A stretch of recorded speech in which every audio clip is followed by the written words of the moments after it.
Hello hello hello friends, अभी हम लोग देखेंगे जो यूपीएससी मेंस होता है उसमें किस तरह से क्वेश्चन पूछा जाता है।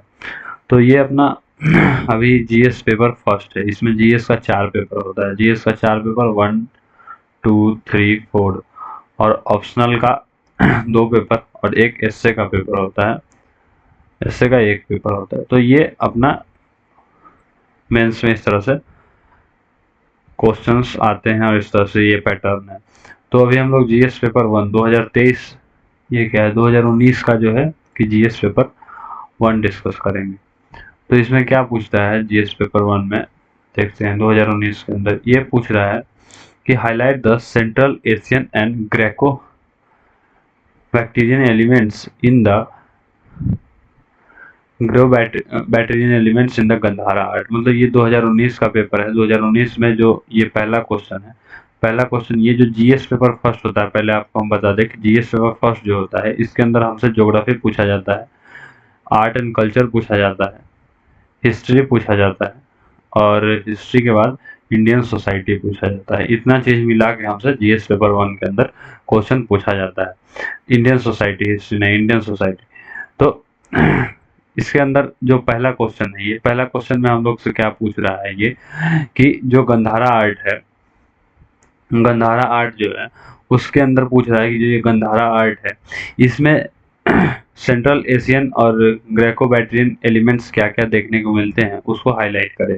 तो सिंपल इसका आंसर अगर हम लोग बनाने चले तो क्या बनाएंगे, पहले तो लिखेंगे कि गंधारा आर्ट क्या है और किधर से रिलेटेड है। तो ये 3 स्ट्रक्चर बनेगा अपना। पहला तो ये इंट्रोडक्शन, बॉडी और कंक्लूजन। तो इंट्रोडक्शन में हम लोग क्या देंगे कि व्हाट इज गंधारा आर्ट और गंधारा आर्ट किस रीजन से रिलेटेड है, और ये सेंट्रल एशियन और ग्रेको बैक्टीरियन जो एलिमेंट्स है उसको हम लोग बॉडी के अंदर डालेंगे कि ये दोनों ये क्या है, इसको एड्रेस हम लोग बॉडी के अंदर करेंगे और कंक्लूजन में फाइनली लिखेंगे कि उस समय के आर्ट से, ये जो गंधारा आर्ट है उससे हमको हिस्ट्री के अंदर क्या इंफर करने को मिलता है और क्या नॉलेज हम लोग वहाँ से प्राप्त कर सकते हैं और किस तरह से ये हम लोग को उस समय का सोसाइटी और कल्चर को, उस समय का जो सोसाइटी है और उस समय का जो कल्चर है उसको समझने में अपने को किस तरह से ये मदद करेगा। तो ये इसका सिंपल लगभग 150 वर्ड का, क्योंकि 10 मार्क्स का है तो 150 वर्ड का इसका ये सिंपल आंसर बनेगा।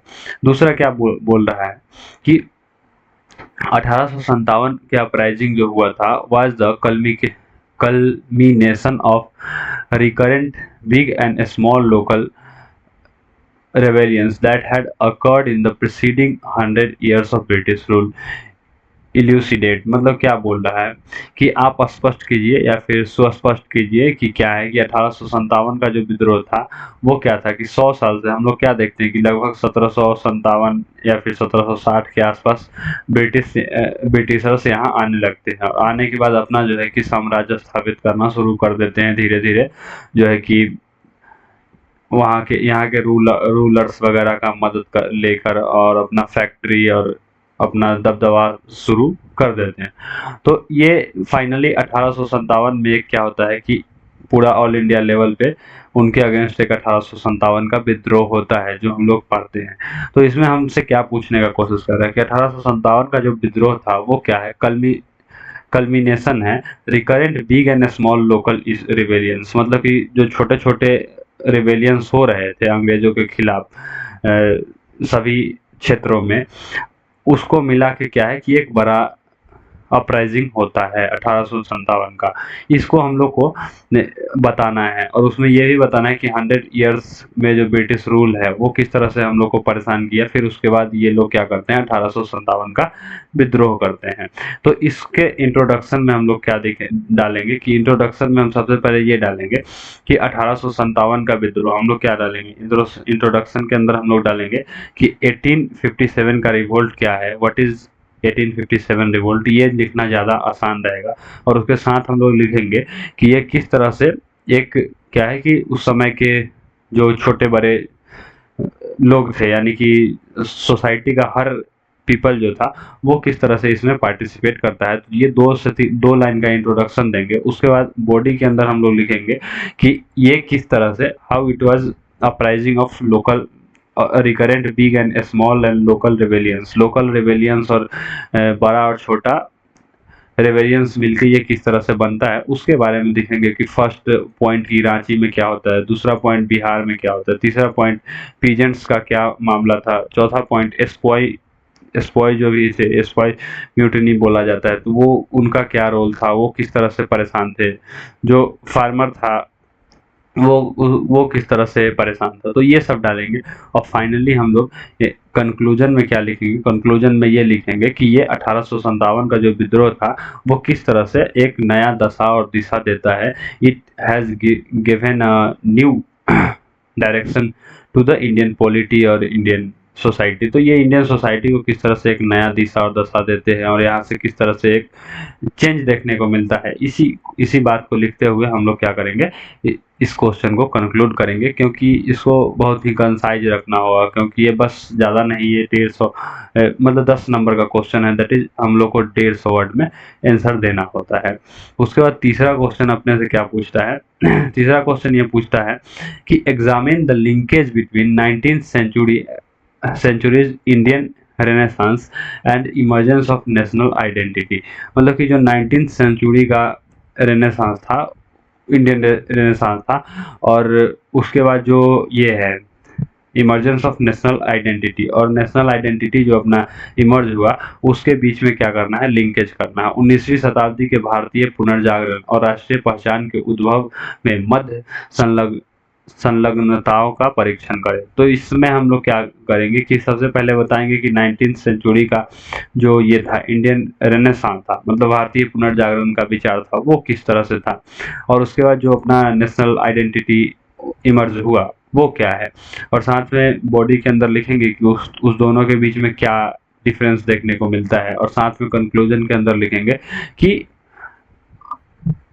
How we are good what is the, मतलब कि वहाँ पे हम लोग कंक्लूजन में यही लिखेंगे कि नेशनल आइडेंटिटी क्या है, और इसके बीच में एक लिंकेज को डालते हुए, क्योंकि ये पूछ रहा है लिंकेज, तो हम लोग जब कंक्लूजन, हो सकता है यहाँ हम लोग कंपेरिजन थोड़ा सा लिख दे, लेकिन कंक्लूजन में हमको हमको इस दोनों के बीच का लिंकेज ही लिखना है कि मतलब कि जो रेनेसां है 19th सेंचुरी का जो ये है इंडियन रेनेसां है, और अभी का जो ये है जो उसके बाद जो इमर्ज हुआ अपना नेशनल आइडेंटिटी, वो किस तरह से एक दूसरे से लिंक है और वो किस तरह से एक दूसरे को प्रभावित करता है। इस बात को लिखते हुए हम लोग इसको कंक्लूड करेंगे। तो आगे हम लोग क्या देखते हैं अगला क्वेश्चन है कि वैश्विक तापन, ये ज्योग्राफी का क्वेश्चन हो गया। ये हम लोग देखें, ये क्वेश्चन अपना आर्ट एंड कल्चर का था, ये क्वेश्चन अपना आर्ट एंड कल्चर का था, और ये दूसरा और तीसरा क्वेश्चन जो था ये इंडियन मॉडर्न इंडियन हिस्ट्री का था। और इसके बाद हम लोग को ये जो चौथा क्वेश्चन देखने को मिलता है, ये पूछ रहा है अपने से कि ग्लोबल वार्मिंग क्या होता है, what is the impact of global warming on coral reef. तो हम लोग क्या बोलेंगे कि ग्लोबल वार्मिंग क्या, ये पूछना क्या चाह रहा है कि ग्लोबल वार्मिंग जो हो रहा है उससे जो कोरल रीफ्स है, कोरल रीफ्स क्या होते हैं कि ये प्रवाल जीवन तंत्र जो ये सी के अंदर अपने को देखने को मिलता है, उसको हम लोग कोरल रीफ कहते हैं, कोरल लाइफ कहते हैं। तो वो उस पर क्या इम्पैक्ट पड़ा है ग्लोबल वार्मिंग का। तो पहले तो हम लोग को क्या करना होगा, इंट्रोडक्शन के अंदर अपने को समझाना होगा थोड़ा सा ग्लोबल वार्मिंग क्या है और उसका इम्पैक्ट क्या है, और साथ में जब बॉडी पे हम लोग जाएंगे तो उसके बाद लिखेंगे impact of global warming on coral reef, ठीक है, कोरल लाइफ, और कोरल लाइफ पे क्या इम्पैक्ट है पॉइंट वाइज अभी हम लोग लिखेंगे, 1 पॉइंट, 2 पॉइंट, तीसरा पॉइंट, चौथा पॉइंट, कि किस तरह से वो डिग्रेड होते जा रहा है और किस तरह से उसमें कमी देखने को मिला। और उसके बाद फाइनली कंक्लूजन में हम लोग लिखेंगे कि कंक्लूजन में थोड़ा सा ये क्या पूछ रहा है कि impact on global warming on the life which example. तो इसके अंदर एक एग्जाम्पल भी डाल देंगे, और एग्जाम्पल देने के बाद जब हम लोग को कंक्लूजन का बात आएगा तो कंक्लूजन के अंदर हम लोग ये लिखेंगे कि कोरल रीफ्स क्या किस तरह से पूरे इकोसिस्टम को अपना क्या है कि इम्पैक्ट कर रहा है। इस बात को 2 से 3 लाइन में लिख के हम लोग क्या करेंगे, इकोसिस्टम एंड इसके बाद ये जो यहाँ पे दिया गया है इसको जरूर हम लोग एड्रेस करेंगे, और इसके साथ हम लोग क्या करेंगे, इसको कंक्लूड कर देंगे। आगे का क्वेश्चन क्या है अपना देखें तो 5वां क्वेश्चन है कि discuss the causes of depletion of mangroves and explain their importance in the maintenance of coastal ecology। क्या discuss the cause of depletion of mangrove, मतलब क्या बोल रहा है कि जो मैंग्रोव्स है अपने, मैंग्रोव्स क्या जो है अपने, उनके डिप्लीशन का क्या कारण है कि वो किस क्यों खत्म होते जा रहे हैं, and explain there importance in maintaining coral ecology. मतलब कि कोरल इकोलॉजी जो है अपना, उस कोस्टल इकोलॉजी जो है अपना, तटीय जो अपना परिस्थितिकी है या फिर इकोलॉजी बोल सकते हैं, वहाँ का जो इन्वायरमेंट है उसको मेंटेन करने में किस तरह से ये मैंग्रोव्स अपने को हेल्प कर रहे हैं और इनका क्या इंपॉर्टेंस है, ये क्वेश्चन पूछने का पूछ रहा है अपने से। तो हम लोग क्या करेंगे, पहले इंट्रोडक्शन के अंदर व्हाट इज, ये मैंग्रोव्स क्या हैं, इनको हम थोड़ा सा डिफाइन करेंगे, और साथ में ये किस तरह से how it helps helps in maintaining या फिर how it is related with ये जो है कोस्टल इकोलॉजी। मतलब मैंग्रोव्स और कोस्टल इकोलॉजी, मैंग्रोव्स क्या है और कोस्टल इकोलॉजी के साथ इनका क्या रिलेशन है, इसको यहाँ पे हम थोड़ा सा रिफ्लेक्ट कर देंगे। रिफ्लेक्ट यहाँ पे कर देंगे तो एग्जामिनर को पता चल जाएगा कि ये इंसान जो है वो मैंग्रोव्स और जो इकोलॉजी है उसको कनेक्ट करने का कोशिश कर रहा है। और उसके बाद कि लिखेंगे कि स्टार लगा के बॉडी के अंदर कि हाउ इट इज इम्पोर्टेंट, कि इम्पोर्टेंस, सीधा सीधा हम लोग आ जाएंगे importance of coral, importance of mangroves in coastal ecology. ठीक है, उसके बाद चार इंपॉर्टेंस डाल देंगे, चार पांच।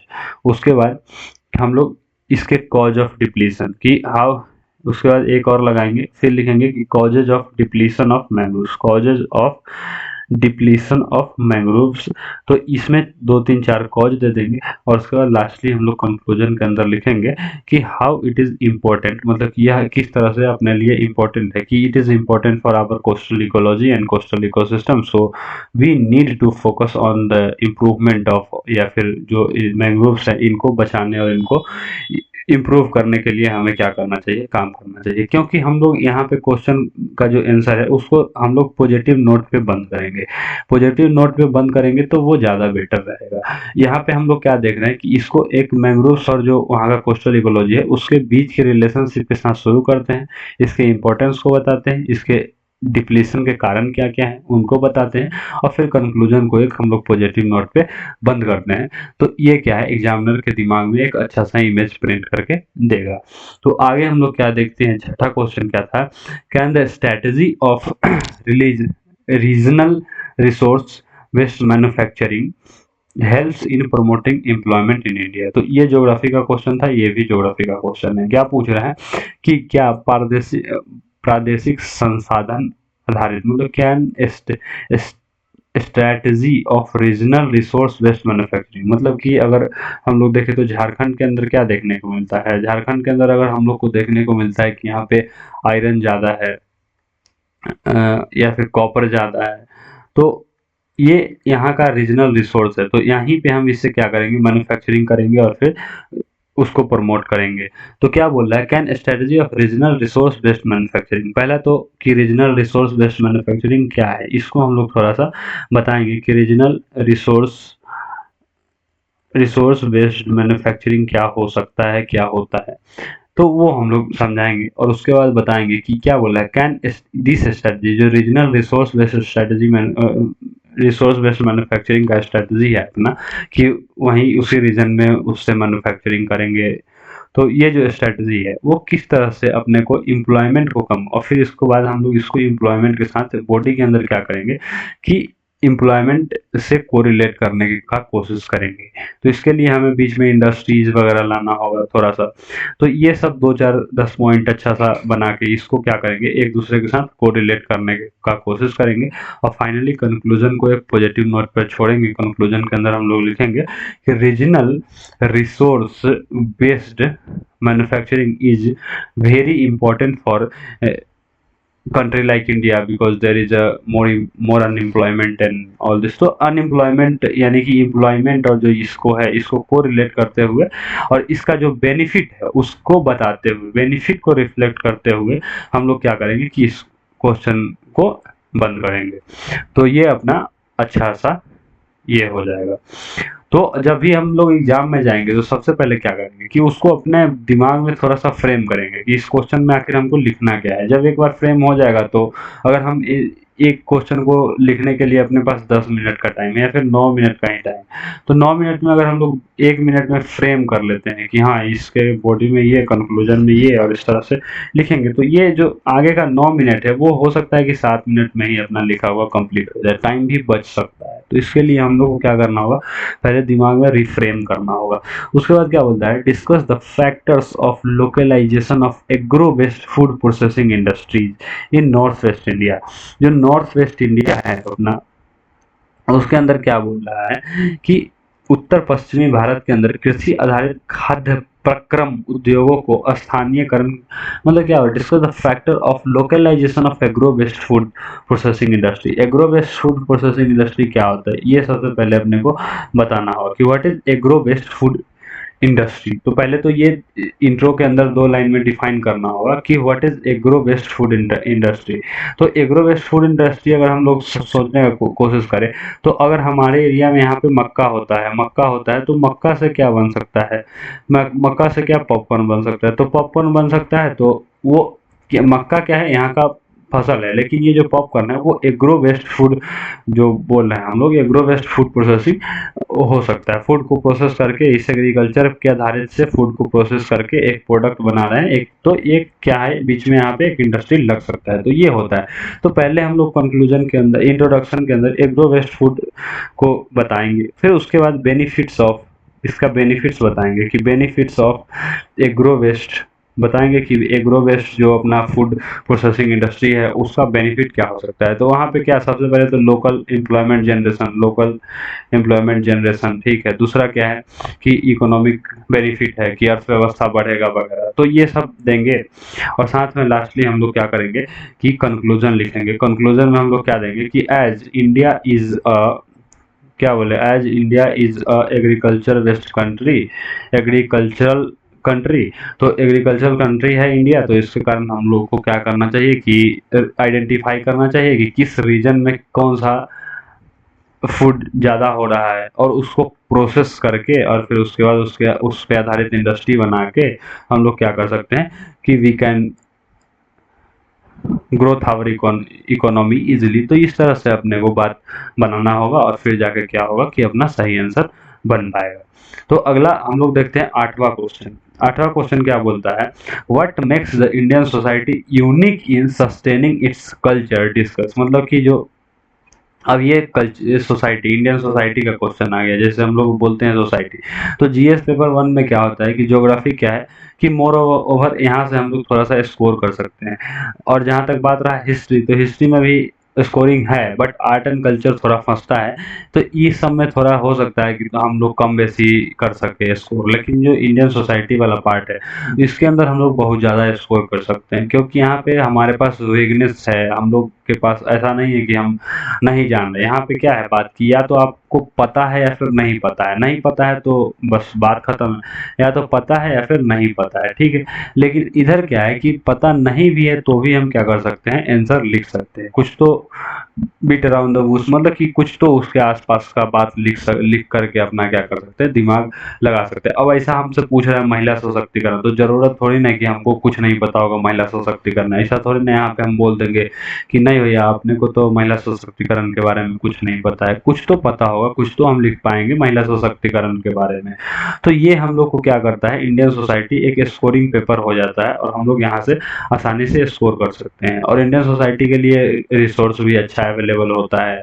अभी विजन का जो एक मैम है वो बहुत अच्छा पढ़ाती, स्मृति शाह मैम, और या फिर जो भी है बहुत सारा मटेरियल वगैरह है, तो इसके लिए मटेरियल भी यूज हो जाता है, अपना दिमाग भी चलता है। तो ये स्कोरिंग एरिया है, तो इसमें हम लोग ज़्यादा से ज़्यादा अच्छा करने का कोशिश करेंगे। तो इसमें हम लोग से क्या पूछ रहा है, पहला क्वेश्चन है what makes the Indian society unique in sustaining its culture. मतलब कि इंडियन सोसाइटी क्या कर रहा है, अपना कल्चर को प्रिजर्व करके चल रहा है। इंडियन सोसाइटी जो है कि वो कल्चर को प्रिजर्व करके चल रहा है, और उसमें पूछ रहा है what makes Indian society unique in sustaining culture. जहां पर और अदर कंट्रीज जो है वो अपना कल्चर को रोज रोज खत्म करते जा रहा है और फिर नया कल्चर को अडॉप्ट कर रहा है, वहीं पे हम लोग अपना जो इंडियन सोसाइटी का कल्चर है उसको हम लोग सस्टेन करके चल रहे हैं। उसका क्या कारण है, उसी पे चर्चा करना है, यानी कि डिस्कस करना है। तो इसके जो इंट्रोडक्शन होगा, इंट्रोडक्शन में हम लोग क्या बताएंगे कि व्हाट इज इंडियन कल्चर, मतलब हम लोग यहाँ पे कल्चर को डिफाइन नहीं करेंगे, इंडियन कल्चर को डिफाइन करेंगे थोड़ा सा कि इंडियन कल्चर क्या है। ठीक है, उसके बाद बॉडी के अंदर हम लोग लिखेंगे कि how India is preserving its culture, या फिर लिखेंगे कि इंडिया में जो अपना कल्चर को प्रिजर्व कर रहा है उसका उसके पीछे क्या क्या फैक्टर्स हैं, या फिर लिखेंगे कि factors responsible for preserving Indian cultures. तो उसमें 4 फैक्टर देंगे कि क्या है, फेस्टिवल हो गया, या फिर आर्ट एंड कल्चर हो गया, म्यूजिक हो गया, डांस हो गया, तो ये सब डालेंगे। और फिर उसके बाद लास्टली कि how Indian culture is important for India, मतलब कि इंडियन कल्चर जो है वो इंडिया के लिए क्यों इम्पोर्टेंट है, ये लिखते हुए अपना जो है कि थोड़ा कंक्लूड करेंगे। और इससे भी अच्छा आप लोग सोच सकते हैं, जस्ट हम एक समझाने के लिए बता रहे हैं, बाद बाकी आप इससे भी अच्छा हो सकता है कि लिख सकते हैं।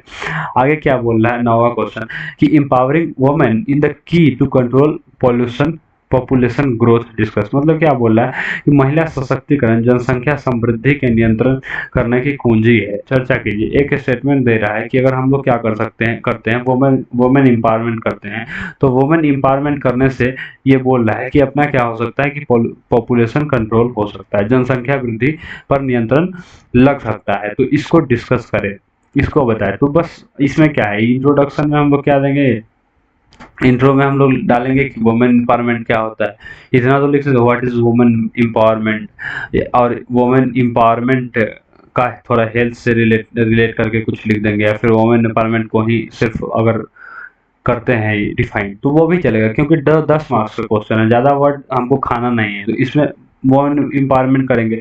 उसके बाद क्या करेंगे कि वुमेन एनवायरनमेंट का क्या क्या फायदा है, what is the importance of women environment, और इसको यहाँ पे हम लोग थोड़ा सा क्या करेंगे कि हेल्थ और पॉपुलेशन ग्रोथ, जो हेल्थ है पॉपुलेशन ग्रोथ है, और जो बात आ रहा है यहाँ पे ये जो भी है, मतलब कि प्रीनेटल केयर, पोस्टनेटल केयर, या फिर जो सेक्स वगैरह है उससे रिलेटेड जो भी है, एजुकेशन है, उस टाइप से उस ओरिएंटेशन की ओर हम इसको ले जाएं, क्योंकि वुमेन एम्पावरमेंट क्या है, एक बहुत बड़ा टर्म है, और इसमें इसका दूसरा प्रोस्पेक्टिव भी हम लेके जा सकते हैं, लेकिन हम उसको ये क्वेश्चन जो पूछ रहा है वो हमसे पूछ रहा है कि पॉपुलेशन ग्रोथ को कंट्रोल करना है। तो हम ट्राई करेंगे क्या कि इस जो वुमेन एम्पावरमेंट का चर्चा चल रहा है उसको थोड़ा सा पॉपुलेशन ग्रोथ, थोड़ा सा हेल्थ, थोड़ा सा फर्टिलिटी रेट, थोड़ा सा मोर्टालिटी रेट, थोड़ा सा सेक्स एजुकेशन वगैरह की तरफ इसको खींच के लाए, और फिर उसके साथ अगर हम 4-5 पॉइंट देते हैं, और लास्टली हम लोग क्या करते हैं कंक्लूजन, और कंक्लूजन के अंदर लिखेंगे कि इंडिया क्या बोले कि Indian women is comprise of almost 50% of our population, and in population growth it is a key factor and key responsibility of women also to think about population and all. तो वो हम लोग last में थोड़ा सा positive note के साथ इसको कंक्लूड करेंगे।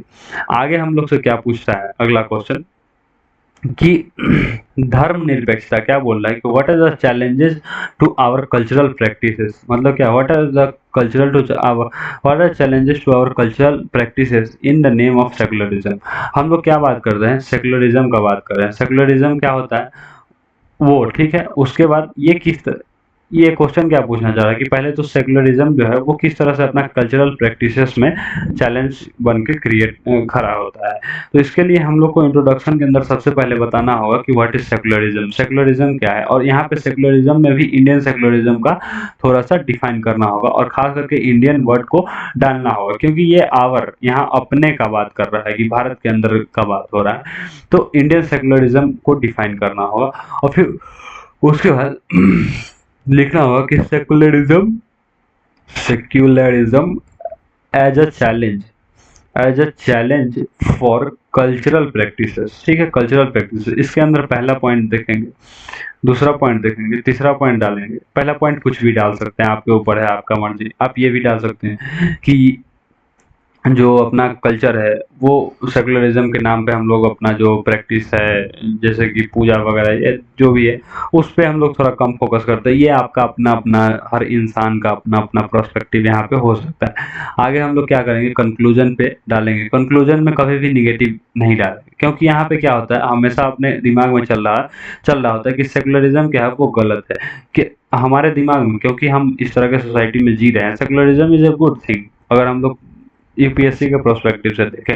लेकिन अगर हम लोग देखें पर्सनल प्रोस्पेक्टिव से तो हम लोग सेकुलरिज्म को गलत करते हैं और जो ये अपने रिलीजन है उसको ज़्यादा बढ़ावा देने वगैरह का सोचते रहते हैं, तो दिमाग में वही चल रहा होता है। तो उस समय यहाँ पे कंक्लूजन में क्या ध्यान देना है कि हम लोग सेकुलरिज्म को बुरा ना बनाएं और अपना रिलीजियस ग्रोथ या फिर कल्चरल प्रैक्टिस को ऊपर ना डालें। ठीक है, यहाँ पे क्या कर सकते हैं कि यहाँ पे ये लिख सकते हैं कि we can however all however it is, मतलब कि जो सेकुलरिज्म है वो अपने कल्चरल प्रैक्टिस को चैलेंज कर रहा है, but along with the secularism we can continue our cultural practices and preserve our society, मतलब इंडियन कल्चर। तो ये इस तरह से पॉजिटिव नोट में ही बंद करेंगे, कहीं यहाँ पे निगेटिव नहीं डालेंगे, क्योंकि निगेटिव डालेंगे तो एग्जामिनर को दिख जाएगा, फिर एग्जामिनर को दिख जाएगा तो फिर आपको थोड़ा कम मार्क्स दे दे। अब 10 में 5 की जगह 10 में 3 दे दे तो वो थोड़ा वहीं पे एक एक दो दो नंबर से काम गड़बड़ हो जाता है। आगे हम लोग देखते हैं कि पूछता है गांधीवादी प्रावस्था के दौरान, ये इंग्लिश में ही पढ़ लेते हैं, many voices had strengthen and enrich the nationalist movement during the Gandhian phase elaborate। मतलब क्या बोल रहा है कि गांधीयन फेज जो था उसके अंदर हम लोग को क्या देखने को मिलता है, बहुत सारा नेशनलिस्ट मूवमेंट देखने को मिलता है। ठीक है, तो ये यहाँ तक वो सोसाइटी का क्वेश्चन था 10 नंबर वाला। ये 15 नंबर वाला फिर से क्वेश्चन आ गया, तो ये इंडियन मॉडर्न इंडियन हिस्ट्री का क्वेश्चन है। तो इसमें हमसे क्या पूछना चाह रहा है कि many voices are strengthen and enrich the national movement during the Gandhian phase. हम लोग को क्या देखने को मिलता है कि जैसे ही गांधीयन फेज शुरू होता है तो गांधीयन फेज में क्या देखने को मिलता है, बहुत सारा जो है कि नेशनलिस्ट मूवमेंट पूरे ऑल इंडिया लेवल पे होने लगता है। तो वो क्यों होने लगता है, उसके पीछे का क्या रीजन वगैरह है वो पूछ रहा है। तो सबसे पहले तो हम लोग को बताना होगा कि गांधीयन फेज क्या है, गांधीयन फेज क्या है। तो उसके लिए बताना होगा कि जब गांधी जी आए थे 1999-95 में और गए थे 2007 में, ऐसा कुछ, मतलब कि उस हिसाब से डेट टाइम पीरियड डालना होगा। फिर बताना होगा कि how Gandhi has influence our Indian, उस समय का जो इंडियन पॉलिटी था या फिर उस समय का जो इंडियन कांग्रेस वगैरह था उसको किस तरह से गांधी जी एक दिमाग के साथ इन्फ्लुएंस करते हैं, और किस तरह से मास मूवमेंट बॉडी के अंदर अब हम आ जाएंगे कि how how Gandhi has suddenly influence the Indian culture, और इंडियन इंडियन कल्चर बोल रहे हैं, Indian polity of that circumstances. तो उसके अंदर पहला पॉइंट दूसरा पॉइंट डालेंगे कि हाँ गांधी जी ये किए जिसके कारण क्या हुआ कि थोड़ा मास लेवल पे लोग उनके बात को सुने और समझे, जिसके कारण बहुत सारा लोग जुड़ते चले गए। तो इसको इलेबोरेट करना है, तो इसको 250 शब्दों में लिखना है। तो इसका जो कंक्लूजन होगा वो इंट्रोडक्शन होगा वो थोड़ा 4 लाइन तक का जाने देंगे। फिर उसके बाद ये जो बॉडी है उसको लगभग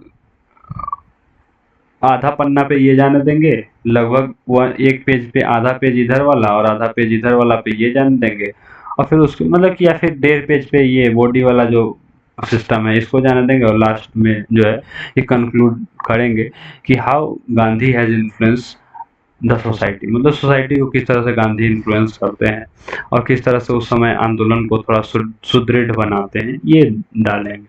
आगे हम लोग देखते हैं 12वां क्वेश्चन। इसमें क्या पूछता है, assess the role of British imperial power in complicating the process of transfer of power during the 1940s। मतलब कि 1940 के दशक के दौरान सत्ता हस्तांतरण की प्रक्रिया को जटिल बनाने के लिए ब्रिटिश साम्राज्यिक सत्ता की भूमिका का आकलन करें। मतलब कि जो 1940 का टाइम पीरियड है उसके समय क्या होता है, ब्रिटिश जो लोग हैं वो जो सत्ता ट्रांसफर कर रहे हैं तो उसमें क्या क्या परेशानी वगैरह करते हैं, किस तरह से उस समय ब्रिटिश का रोल रहा, उसको हम लोग को डिस्कस करके बोल रहा है।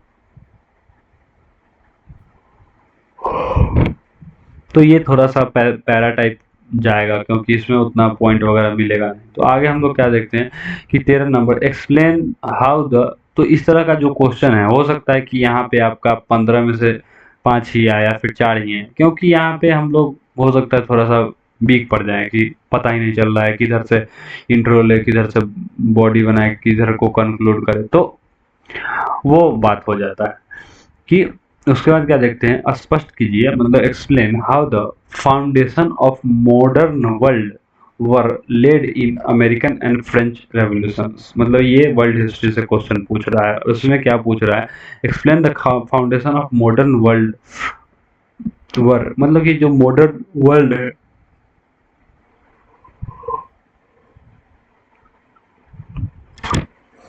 बोल रहा है कि ये जो अपना मॉडर्न वर्ल्ड है उसका फाउंडेशन अमेरिकन और फ्रांस का जो क्रांति है उसी के समय रखा गया, उसी के समय इसका नींव पड़ता है, उसी समय से निर्मित होता है। तो इसको एक्सप्लेन कीजिए कि किस तरह से ये, तो हम लोग को इसमें सबसे पहले तो मॉडर्न वर्ल्ड क्या है और ट्रेडिशनल वर्ल्ड क्या है, मॉडर्न वर्ल्ड को डिफाइन करना होगा। उसके बाद इसमें लिखना होगा कि how modern world is different from वो जो पहले का वर्ल्ड था उससे, और उसके लिए इन्फ्लुएंसिंग फैक्टर क्या क्या है। और उसके बाद हम लोग के role of French revolution in evolution of, या फिर in foundation of modern world, role of American, ठीक है। और उसके बाद लास्टली कंक्लूड कर देंगे कि what is the importance of modern world and how it has influenced the human society and human life. हो गया, बात खत्म। और उसके बाद क्या बोल रहा है, वो what is water stress, water stress क्या होता है। अब ये ज्योग्राफी का क्वेश्चन है, यहाँ पे अगर आपको अगर वाटर स्ट्रेस पता है तो पता है, नहीं पता है तो आपका कुछ नहीं हो सकता है। तो ये ज्योग्राफी, इसमें what is water stress, water stress क्या होता है कि वैसा जगह जहाँ पे वाटर थोड़ा कम वगैरह है, और या फिर वाटर का कुछ लेवल वगैरह होता है 170 1700 टाइप कुछ, तो वो होता है। अभी हमको एग्जैक्टली याद नहीं है। तो वो वाटर स्ट्रेस का डिफिनीशन तो इंट्रोडक्शन के अंदर हम लोग क्या देखेंगे, water what is water stress, और उससे रिलेटेड डाटा वगैरह थोड़ा 2-3 डाटा डाल देंगे। और उसके बाद how and why does differ regionally in India, मतलब कि रीजन, हर एक रीजन में, जैसे कि हम लोग बिहार का रीजन देख ले, यूपी का रीजन देख ले, नॉर्थ साइड में चले जाए, साउथ में चले जाए, नॉर्थ में चले गए, साउथ में चले गए, ईस्ट में चले गए, नॉर्थ ईस्ट में चले गए, कहीं भी चले गए, तो वहाँ पे क्या है, वाटर का जो स्ट्रेस है वो, या फिर वाटर स्ट्रेस का जो लेवल है वो डिफर करता है। कैसे डिफर करता है और क्यों डिफर करता है, इसको थोड़ा सा बड़ा अच्छे तरीके से क्या करना है कि अपने को एक्सप्लेन करना है। ये 15 मार्क्स का क्वेश्चन अपने से पूछा गया है। तो ये भी इजी क्वेश्चन था कि व्हाट इज वाटर स्ट्रेस से शुरू करेंगे, बीच में किस रीजन में कहाँ पे कम है बेसी है वो करेंगे, और साथ में जब कंक्लूजन लिखेंगे तो कंक्लूजन में हम क्या डालेंगे कि हमको क्या करना चाहिए वाटर स्ट्रेस ना हो, उसके लिए एक पॉजिटिव नोट के साथ आंसर छोड़ेंगे कि what should be our effort, एक एफर्ट वगैरह को दर्शाते हुए इसके आंसर को कंक्लूड करेंगे। आगे हम लोग 14 हो गया है, ये देखते हैं 15वां question, how can the mountain ecosystem be restored from negative impact of development initiatives and tourism. मतलब क्या देखने को मिलता है, माउंटेन का जो एरिया है, माउंटेनस एरिया जो भी है, माउंटेनियस एरिया जो भी है, वहाँ पे क्या हो रहा है कि अभी टूरिज्म के चलते हम लोग क्या कर रहे हैं कि टूरिज्म को बढ़ावा देने के लिए हम लोग इंफ्रास्ट्रक्चर बना रहे हैं। कहाँ क्या बना रहे हैं, रोड बना रहे हैं, रेल बना रहे हैं, ठीक है, नया नया रेस्टोरेंट बना रहे हैं, रिजॉर्ट बना रहे हैं, ठीक है। तो ये सब जो भी हो रहा है इसमें क्या है कि जो भी ट्री है, मतलब अपना जो भी पेड़ है वो क्या है, कटते जा रहा है, कटते जा रहा है। तो ये क्या बोल रहा है कि how can mountainous ecosystem to be restored from negative impact of development. ये जो डेवलपमेंट हो रहा है इसका क्या है, एक नेगेटिव इम्पैक्ट आ रहा है, नकारात्मक प्रभाव पड़ रहा है अपने माउंटेनियस इकोसिस्टम में, यानी कि जो पर्वत वाले क्षेत्र है उस पे। तो हम लोग इसको किस तरह से रीस्टोर कर सकते हैं और किस तरह से इसको ऑप्टिमाइज कर सकते हैं। लगभग यहाँ पे यूपीएससी क्या कर रहा है कि आपका दिमाग टटोलने का कोशिश कर रहा है कि आप क्या कर सकते हैं इस संदर्भ में। कुछ अगर नहीं कर सकते हैं तो आपके दिमाग में क्या चल रहा है, आप किस प्रकार के व्यक्ति हैं, आप क्या सोच पाते हैं। तो यहाँ पे क्या है कि ये दिमाग टटोलने का काम हो रहा है। आगे हम लोग देखते हैं how is efficient and affordable urban mass transport key to rapid economic development. क्या बोल रहा है कि how efficient affordable urban mass transport key to rapid economic development of India. जो रैपिड इकोनॉमिक डेवलपमेंट हो रहा है इंडिया का, उसके अंदर अफोर्डेबल एंड मास ट्रांसपोर्ट किस तरह से इफिशिएंट है, मतलब कि शहरी सार्वजनिक परिवहन किस प्रकार से भारत के आर्थिक विकास की कुंजी बन सकती है। किस प्रकार से बन सकती है, तो पहले तो हम लोग को बताना होगा कि अर्बन ट्रांसपोर्ट क्या होता है। पहले तो हम लोग बता देंगे उसको कि अर्बन ट्रांसपोर्ट क्या होता है, इम्पोर्टेंस ऑफ अर्बन ट्रांसपोर्ट, ठीक है। और उसके बाद हम बता देंगे बेनिफिट्स ऑफ, क्योंकि ये अगर हम लोग को क्या होता है कि 15 नंबर का नहीं रहता, 10 का रहता, तो ये डिफाइन करते कि अर्बन ट्रांसपोर्ट, उसका इम्पोर्टेंस बताते, ठीक है। और उसके बाद उसका जो, उसको हम लोग बेनिफिट या फिर कह सकते हैं कि उसका फायदा या फिर उसका उसका प्रमोशन किस तरह से हो सकता है, how it should be beneficial, वो बताते हैं। और उसके बाद क्या करते हैं, मतलब कि इम्पोर्टेंस और बेनिफिट तो लगभग सेम ही हो जाता है, लेकिन फिर भी उसको थोड़ा डिफ्रेंशिएट करने का कोशिश करते हैं। या फिर यहाँ पे अगर हम इम्पोर्टेंस बताते तो यहाँ पे ये सजेशन देते कि ये किस तरह से बढ़ाया जा सकता है, कि how it should be developed very fast, तो ये करते हैं। और उसके बाद क्या करते हैं, साथ साथ में कंक्लूजन लिख देते, हो जाता काम। तो ये बात है। उसके बाद how can the ocean currents and water masses differ in their impacts on marine life and coastal environment, मतलब कि how can ocean current and water mass, मतलब कि वाटर मास जो है और एक ओशियन करेंट है, वो दोनों क्या कर सकता, किस तरह से मेराइन लाइफ, मतलब मेराइन लाइफ मतलब जो ये तटीय क्षेत्र है अपना, जो समुद्र से लगता है, इसको किस तरह से ओशियन का करंट जो है वो, और जो वहाँ का वाटर मास है, समुद्री जो जल है, वो जो समुद्री जल है वो, और यहाँ का ओशन करंट, वो किस तरह से उसको इम्पैक्ट करता है, पॉजिटिवली इम्पैक्ट करता है, नेगेटिवली इम्पैक्ट। तो ये इसका तो हम लोग एक पॉजिटिव इम्पैक्ट देंगे, एक नेगेटिव, फिर इसका पॉजिटिव, फिर इसका नेगेटिव। तो वो किस तरह से इम्पैक्ट करता है वहाँ के मराइन लाइफ को, और कोस्टल इन्वायरमेंट, और यहाँ पर का जो इन्वायरमेंट है, पेड़ पौधा जीव जंतु है, वो किस तरह से डिस्टर्ब करता है या फिर किस तरह से उसको फायदा पहुंचाता है। डिस्टर्ब करता है कि इन द सेंस अगर डायरेक्ट हिट करेगा तो यहाँ से ये कोस्ट क्या हो जाए, कट जाएगा। अगर ये हिट करेगा तो साथ में ऊपर पानी वगैरह जाएगा, तो यहाँ का जो लाइफ है वो थोड़ा ज़्यादा ग्रीन वगैरह हो जाएगा। तो वो बात है। तो इस तरह से, तो इसको हम लोग को क्या करना है, चर्चा करना है। डू वी हैव, 18वां question, do we have cultural pockets of small India all over the nation. क्या पूछ रहा है, क्या हमारे पास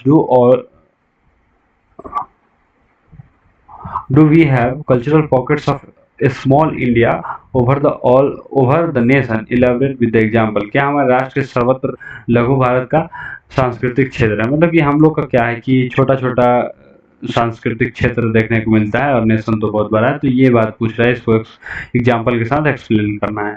what are the continued challenges of women in India against the time and space. क्या है कि टाइम और स्पेस के हिसाब से जो इंडियन महिला हैं, जो उनके लिए क्या चैलेंज बन के आ रहा है सामने, वो बताना है। तो ये चैलेंजेस ऑफ वो इंडियन वुमेन, ये बताना कोई बड़ी बात नहीं है, तो वो हम बता सकते हैं। Are we losing our local identity for global identity discuss, मतलब क्या बोल रहा है कि हम लोग क्या कर रहे हैं कि ग्लोबल आइडेंटिटी के चक्कर में क्या हम लोग अपना जो लोकल आइडेंटिटी है उसको लूज कर रहे हैं, अपना जो लोकल पहचान है उसको क्या हम खत्म करते जा रहे हैं, ये पूछ रहा है। इस पे आपको डिस्कस करना है। डिस्कस करना है मतलब कि एक तो बताना है कि लूज हो रहा है या नहीं हो रहा है, फिर उसके बाद पॉजिटिव बताना है, फिर नेगेटिव बताना है, फिर उसका क्या बताना है, बेनिफिट बताना है कि किस तरह से इसका बेनिफिट हो रहा है, और किस तरह से how we can preserve our local identity along with global identity. और कंक्लूजन के अंदर हम लोग को लिखना होगा कि how we can preserve our local identity, अपना जो लोकल पहचान है उसको हम लोग किस तरह से प्रिजर्व कर सकते हैं ग्लोबल आइडेंटिटी के साथ। और इसी के साथ क्या होता है कि अपना आंसर कंप्लीट होता है। तो ये था अपना 2019 का पेपर, 2019 का जीएस पेपर फर्स्ट था। जीएस पेपर वन था, जिसको हम लोग अभी डिस्कस कर रहे थे। और क्वेश्चंस क्या थे इसमें, हम लोग अगर बोले तो ज्योग्राफी कभी तो इजी भी था, टफ भी था, सब था। लेकिन हम लोग को क्या करना होगा कि एक पैटर्न डेवलप करना पड़ेगा कि ज्योग्राफी हो गया, आर्ट एंड कल्चर हो गया, या फिर हिस्ट्री हो गया, या फिर अपना इंडियन सोसाइटी हो गया। तो इसके क्वेश्चन को हम लोग को किस तरह से टैकल करना है, इसके लिए हम लोग को क्या इंट्रो लगेगा, किस तरह का इंट्रो डालना है, किस तरह से बॉडी को फॉर्मुलेट करना है एलॉन्ग विथ क्वेश्चन, और फिर उसके बाद हम लोग कंक्लूजन में किस तरह से एक पॉजिटिव नोट के साथ कंक्लूजन को छोड़ेंगे। तो ये जब हम एक डेवलप कर लेंगे तो काफ़ी ज़्यादा अच्छा आंसर लिख के आ सकता है। बाकी हम अभी 2-4-10 आंसर लिखे हैं, उसको भी अभी आप लोग को दिखाएंगे और उस पे भी डिस्कस करेंगे, वीडियो बनाएंगे। बाकी ये वीडियो आप लोग को कैसा लगा थोड़ा कमेंट वगैरह कीजिए, लाइक कीजिए, सब्सक्राइब कीजिए। Thank you.